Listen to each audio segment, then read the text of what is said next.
Hello everyone. We will continue where we left yesterday, that is inner and outer complexes. So here we will see the difference between the inner orbital complexes and outer orbital complexes, that is low spin and high spin orbital complexes. So for inner orbital complexes, the hybridization required is D2sp3, while for the outer orbital complexes, the hybridization required is sp3d2. That is the d orbital used here for inner orbital complex. It is the inner d orbital, that is n minus 1 d orbital, and for the outer orbital complexes, the d orbital we are using is the outer d orbital, that is nd orbital. Next, these are formed by the strong ligand. Inner orbital complexes are formed by using strong ligands. Since the strong ligand causes pairing of electron, and the inner d orbital is all available for forming bond with the ligands. While the outer orbital complexes are formed by using weak ligands. As weak ligand doesn't pair the electrons, so we have to use outer d orbital for forming the complex. This complexes possesses less number of unpaired electrons. Since the electrons are paired due to strong ligands, the number of unpaired electron is less in the inner orbital complexes. While in the outer orbital complexes, the number of unpaired electron is greater, since weak ligand doesn't cause pairing. These are less reactive and more stable. Since all the electrons are paired, therefore the inner orbital complexes are less reactive and more stable, while the outer orbital complexes are reactive and less stable. You must be known that the unpaired electrons are involved in the reactions. That's why outer orbital complexes are reactive and less stable. Inner orbital complexes show low or no magnetic moment, while the outer orbital complexes show high magnetic moment. That is, outer orbital complexes are paramagnetic, while the inner orbital complexes are mostly diamagnetic.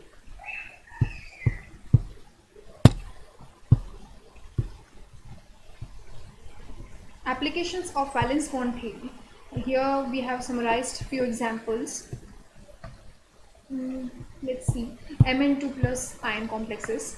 Here first example is MnCl4 2 minus. Manganese, it is having outer electronic configuration of 3d5 4s2 electron, where it loses its 2s electron. So here we are having 5d electrons. 4s and 4p are empty orbitals. There are 4 ligands, so we need 4 empty orbitals to form bond with these 4 ligands. This 4s and these 3 4p orbitals will form bond with the ligand. These electrons are from the ligand, comes from the ligand, shown in dotted arrows. Therefore 1s 3p for sp3 hybridization. There are 5 unpaired electrons, therefore the complex is paramagnetic, and the hybridization is sp3, therefore the geometry is tetrahedral. Next example is MnCN6 4 minus. In this, Cn is a strong field ligand, so it will cause the pairing of electrons.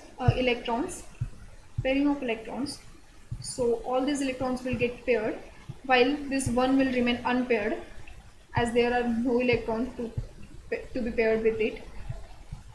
So here 2d orbitals are empty now. So these could be involved in hybridization now. So D2sp3 hybridization.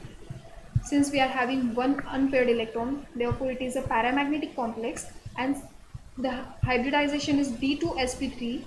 We have seen already that D2sp3 hybridization is used by forms geometry octahedral. Okay. Next, the complex ion is cobalt 2 plus. COCl4 2 minus is the example given here. Cobalt 2 plus is having outer electronic configuration 3d7 and 4s2.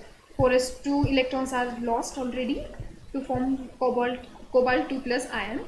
So we are having 3 unpaired electron, and as Cl is a weak electron, it will not lead to the pairing of these electrons. So for hybridization we will use these outer orbitals, one s and this 3 p orbital. Therefore the hybridization is sp3, which will show the geometry tetrahedral. And as we are having 3 unpaired electron, the complex will be paramagnetic. Next complex ion is copper plus 2. Example is CuCl4 2 minus. Cu is having outer electronic configuration is 4s1 3d10. To form the ion, it has to lose 2 electrons, one from the 4s and one from the 3d10. Okay, so here we are having one unpaired electron. Okay, the orbitals involved in hybridization or forming bond with the ligand are this S and this 3p. Therefore, the hybridization is sp3. We are having one electron unpaired, therefore it is a paramagnetic, and since it is a sp3 hybridization, the geometry will be tetrahedral. Next example is CuNH3 4 2 plus. Again, NH3. Okay. This is an exceptional example. Now, previously we have seen in the configuration of copper, there is one electron, one unpaired electron. In this example, CuNH3 4, this one unpaired electron will jump to this p orbital. Okay, and thus this d orbital will be emptied now, so it will be involved in hybridization. Therefore the hybridization will be d, s and this p2. It is an exceptional example. Always just keep it in mind. CuNH3 4, one electron jumps from d orbital to the p orbital. Thus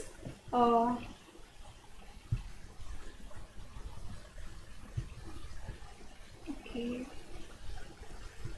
it shows diamagnetic property, and due to the dsp2 hybridization, it is a square planar complex. Next complex ion is Cr3 plus. CrNH3 3 plus. Chromium is having outer electronic configuration 3d4 and 4s2. 3d4 4s2. So to form 3 plus ion, it will lose 3 electrons, 2 from 4s and 1 from 3d. So here we are having 3 electrons, unpaired electrons, and to form again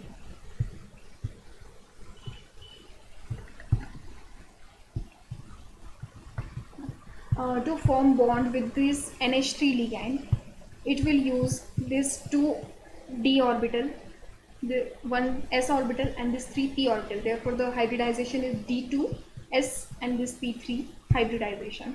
Since we are having unpaired electron, it is paramagnetic, and the hybridization shows the geometry octahedral. Fe plus 3 ion. FeF6 3 minus. Fe is having outer electronic configuration 3d6 4s2. By losing 3 electrons, it will show 5d electrons, which are all unpaired, and to form bond with F6 ligands, it will use these outer orbitals, 1s, this 3p and this 2d. Therefore sp3 d2 hybridization. There are unpaired electrons, therefore it is a paramagnetic complex, and the hybridization points toward the octahedral geometry. Now let's come to the limitations of valence bond theory. What are the shortcomings of valence bond theory? Let's see. It considers only covalent or dative bond. Dative bond, it means the coordinate bond only. Formation between the metal and ligand, but does not consider ionic or intermediate bonding. Intermediate bonding is the bonding between ionic and a covalent bond. Um, Valence bond theory doesn't give any kind of explanation for the ionic bonding or intermediate bonding. It just moves around the coordinate covalent bond. It cannot explain spectral properties, that is colors of the complexes. Valence bond theory doesn't show any doesn't give any explanation for the colors of the complexes, whether the complex is a colorless, it is colored, nothing does it explain. In case of complexes with coordination number 4, it fails to explain why the complex is square planar or tetrahedral. Since we have already seen coordination number 4 shows two kind of geometry, square planar and the tetrahedral. But the reason behind it, the perfect reason behind it is not explained by valence bond theory. So it fails here. For octahedral complex, it fails to explain why the complex is inner orbital or outer orbital for the same metal ion in the same oxidation state. We just seen that octahedral complex shows two types of orbital bonding, that is inner orbital complexes and outer orbital complexes. This valence bond theory fails to explain that why the same metal ion with the same oxidation state shows these two types of complexes, inner orbital and outer orbital. There is no specific explanation given in valence bond theory for this. Fifth, while calculating magnetic moment, it does not take into account the orbital motion of electron. Since we have already seen the formula for calculating magnetic moment, it was a spin magnetic moment formula, right? Spin only formula. That means valence bond theory only consider the spin motion of the electrons and not the orbital motion of electron. This is why there is always a change in the observed magnetic moment and calculated magnetic moment. There is always a difference between these two. So it fails here also. Valence bond theory is limited to qualitative explanation of bonding, structure, magnetic properties and reactivity of complexes. It does not explain the quantitative aspects.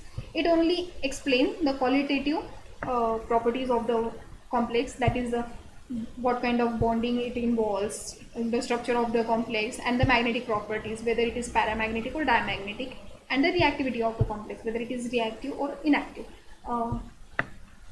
It doesn't explain any kind of quantitative aspects. Next, valence bond theory does not predict the distortion in symmetrical complexes, whereas all copper second and titanium third complexes are distorted. Copper second and titanium third complexes show some distortion into its geometry. This distortion is not explained by this valence bond theory. In case of square planar complex CuNH342+, the transfer of single electron from inner 3d to outer 4p orbital is also defective. Just in previous slide we have seen that there was an exceptional example of square planar complex where the electron from inner 3d orbital jumps to the outer 4p orbital. Valence bond theory has no explanation for this, because such electron can be easily removed from copper 3 plus, copper 2,